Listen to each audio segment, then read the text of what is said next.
Today's video is kindly sponsored by Surfshark. Find out more later in the video.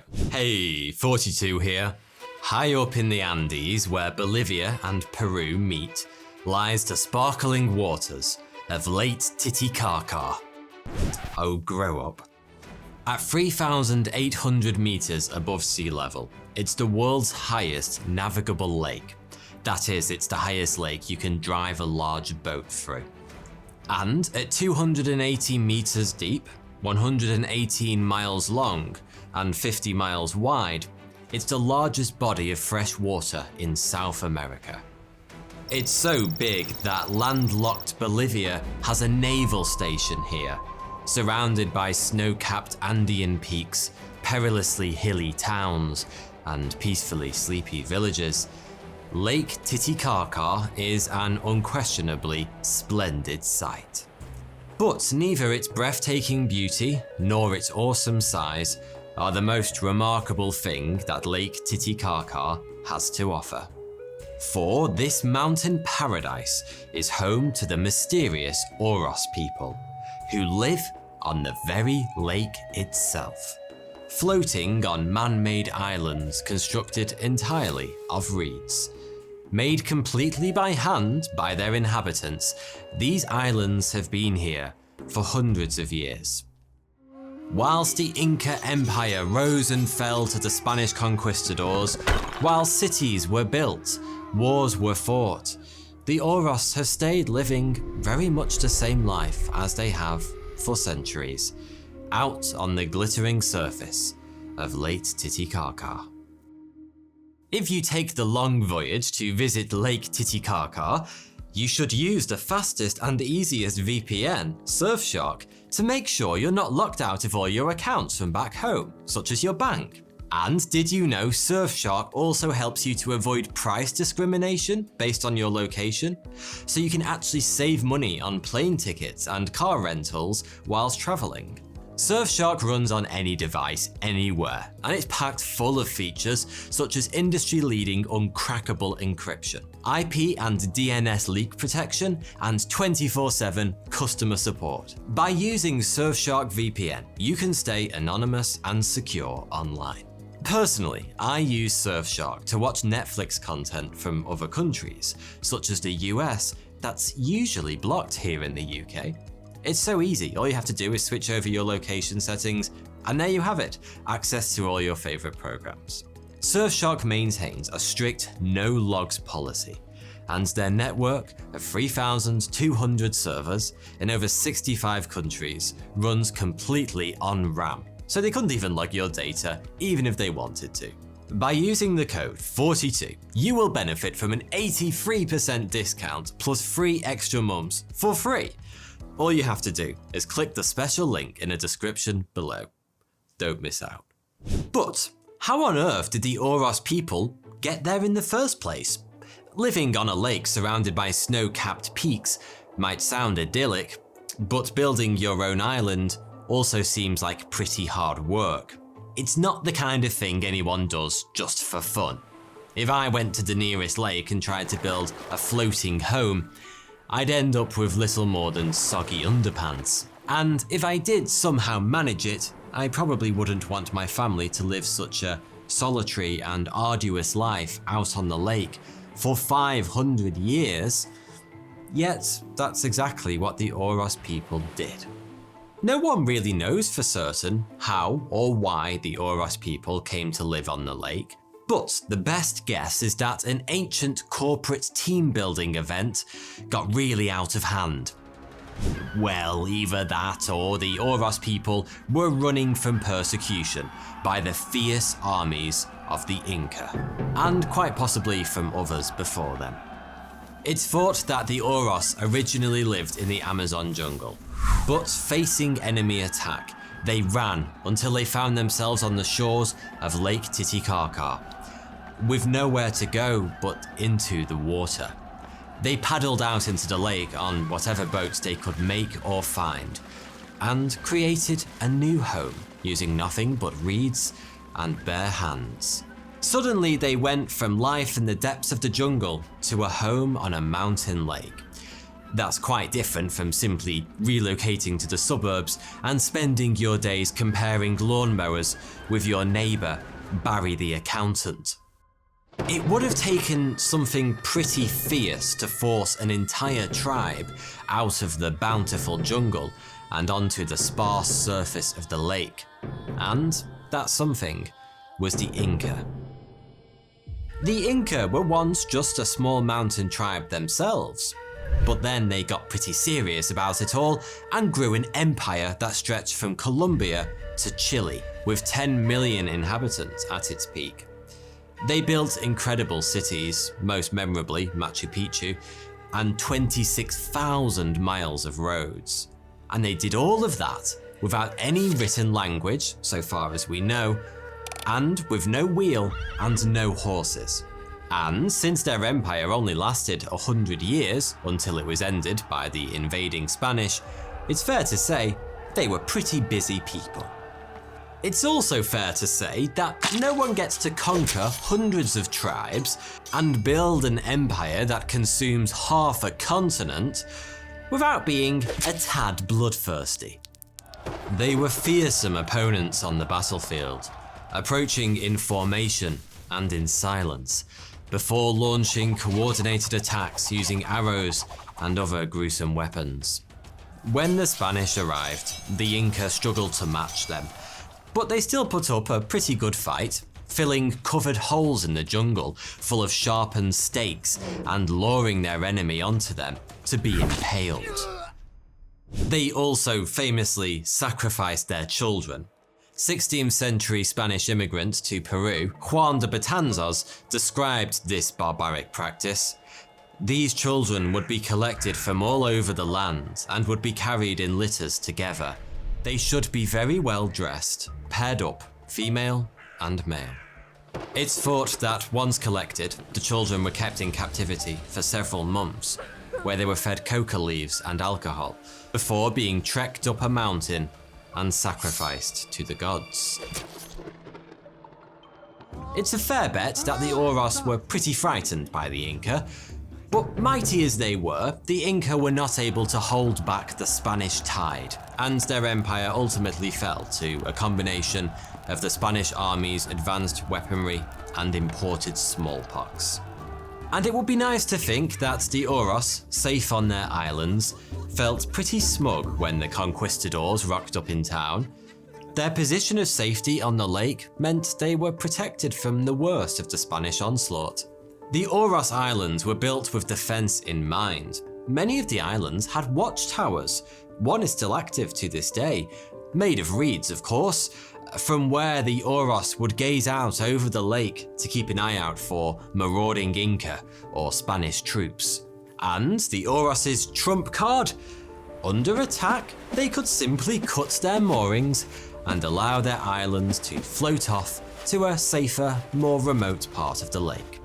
Ultimately, neither the Inca nor Spanish bothered the Auros much.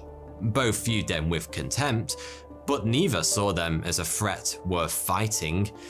After all, the only land they were defending wasn't even technically land. So, that explains how the Auros people ended up on the lake, but how did they manage to build islands out of nothing but reeds? And not only islands, but houses, schools, shops, and boats. Well, making a reed island is mostly a matter of timing. The tough, thick roots of the Totora reed, which grows all over the lake, are used for the base, and these naturally float to the surface during the November to March rainy season. The base of each island is around 2 meters thick, and only the best roots can be used to make it. They must be clean and free of soil, which could drag a newly built island down into the water.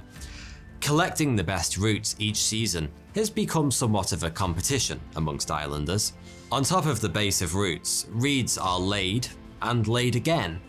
Layer upon layer upon layer of reeds is needed to make an island stable and habitable. The islands are then kept in position with ropes and very long eucalyptus stakes that are driven into the lake bed. Considering that Lake Titicaca has an average depth of over 100 meters, it must be a bit of a search to find somewhere to moor an island. But the Auros are nothing if not resourceful. Naturally, a reed island doesn't last forever. Each has to be constantly maintained, with extra layers of reeds added every few weeks to keep the Auros' feet dry and their homes cozy.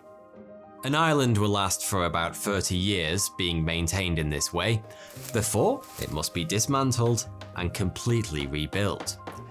There are somewhere between 60 and 100 islands on the lake, housing around 1,200 people. Most islands are tiny, around 15 meters square, and home to just a few families living in tiny reed houses. If an island starts to break up, or perhaps its residents just fancy a change, they might combine with another island, providing the Auros a constantly changing landscape. As yet, no one knows if they sometimes decide to chop an island in half following a family disagreement. And whilst the waters of Lake Titicaca are mostly calm, there's always the danger that a sudden storm will cause devastation. In fact, in 1986, many of the islands were destroyed by a particularly bad storm, and most had to be completely rebuilt. Wisely, the islanders chose to rebuild much closer to the safety of the shore than they were before. But what is life actually like for the islanders? For hundreds of years, they've lived a peaceful existence, fishing in the lake and hunting birds. Some keep rabbits and guinea pigs, a famous delicacy of the region, though a very bony one. You'll actually see guinea pig and chips on restaurant menus throughout Peru.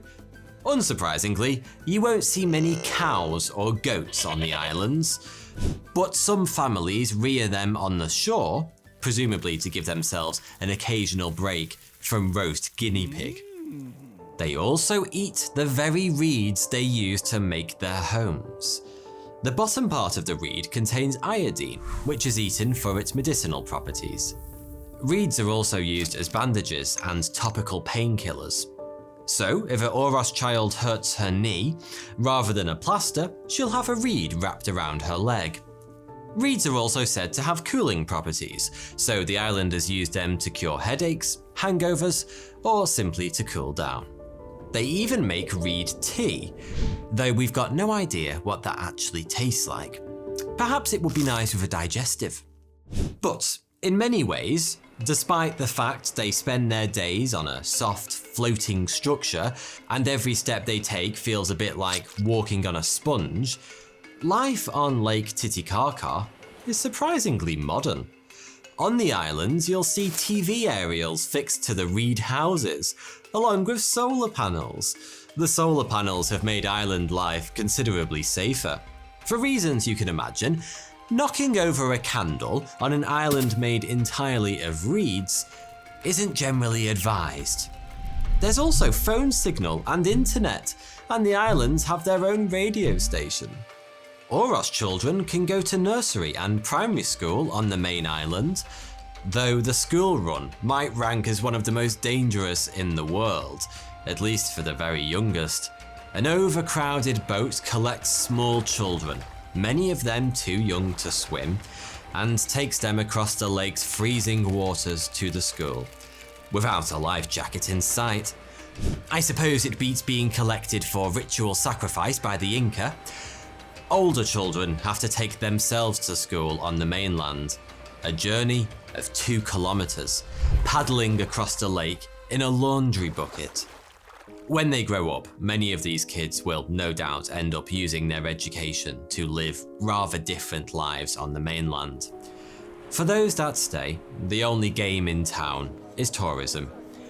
The big storm that destroyed the islands in 1986 and forced a rebuild nearer the shore also brought the islands into the international spotlight. And, ever since, an increasing number of visitors have come to experience life on the lake. The islands have become a well-worn stop on the Peruvian backpacker trail, with 200,000 people visiting every year, Most only stay for around 30 minutes, take some photos, buy a few reed handicrafts, and then leave. Though some stay overnight with local families for the full island experience.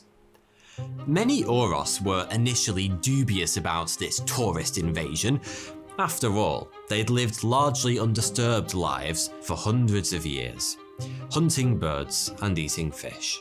But once it was clear there was money to be made, those who hadn't yet moved their islands close to the shore immediately cut their moorings and paddled their homes over towards the tourist hordes.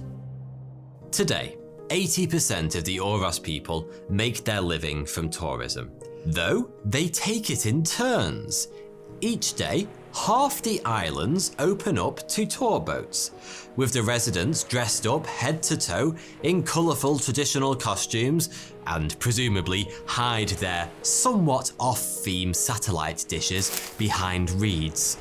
Meanwhile, on the other islands, they change back into jeans and t-shirts and get on with hunting, fishing, and watching the game on TV. And the next day, they swap over again. It must feel a bit like living in a human zoo, and it's not a life all of the Auros are happy with. Some chose to live on the islands furthest from the shore, as far away from the day trippers as they can possibly get. And of course, all of the Auros could decide to simply cut off the tourists and stop entertaining visitors. They could pull up their moorings and take their islands off across the lake. But that would plunge them into a pretty harsh existence.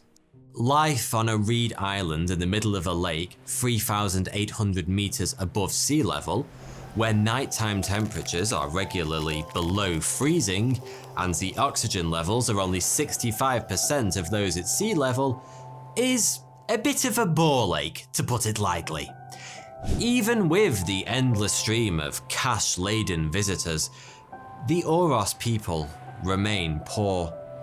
And without tourism, it's likely that the islands would no longer exist at all. Without the tourist cash, there would be little to survive on, and no money for solar panels. So, what's next for the Auros? Selling handicrafts to tourists brings in an income, but it might not be enough to give the Auros a solid future. The children who paddle over the lake to school in laundry baskets might well decide that island life isn't for them.